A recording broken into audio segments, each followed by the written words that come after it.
जानवी कपूर और खुशी कपूर ने पहली बार अपनी मां श्रीदेवी की मौत को लेकर दर्दनाक खुलासा किया है।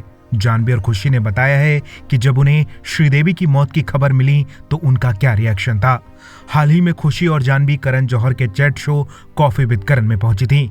यहाँ दोनों ने खुलकर बातें की। इस दौरान जानवी श्रीदेवी के निधन के बारे में बात करते हुए इमोशनल हो गईं। शो में जानवी ने बताया कि वो कमरे में थीं जब उनके पास फोन आया। जानवी ने कहा कि मुझे खुशी के रोने की आवाज आ रही थी। मैं रोते हुए उसके कमरे में भाग कर गई, लेकिन मुझे याद है कि जैसे ही उसने मेरी तरफ देखा उसने तुरंत रोना बंद कर दिया।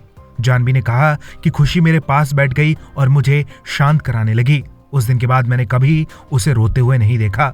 जानवी के इस खुलासे पर खुशी कपूर ने कहा कि मुझे लगा कि सबके लिए मुझे अपने आप को संभालना होगा, क्योंकि मुझे लगता है कि मैं हमेशा ही स्ट्रांग रही हूँ। जानवी ने अपनी बात को आगे बढ़ाते हुए कहा कि श्रीदेवी और खुशी के बीच कुछ कॉमन आदतें हैं। खुशी बहुत शांत स्वभाव की इंसान है और मुझे लगता है कि उनमें और मम्मा में ये एक जैसी आदत है। ये बताते हुए जानवी शो में हीरो पड़ी।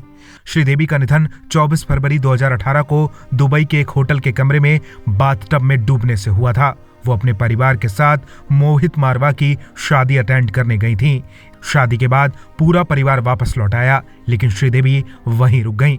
इस मामले में भारतीय मीडिया ने ऐसी रिपोर्टिंग की कि बोनी कपूर शक के दायरे में आ गए। इस दौरान उन्हें कई तरह के टेस्ट से गुजरना पड़ा। इसमें लाई डिटेक्टर टेस्ट भी शामिल था। दुबई पुलिस ने कहा कि मीडिया ने उन पर इतना प्रेशर बनाया कि उन्हें मजबूरन ये सारे टेस्ट करने पड़े।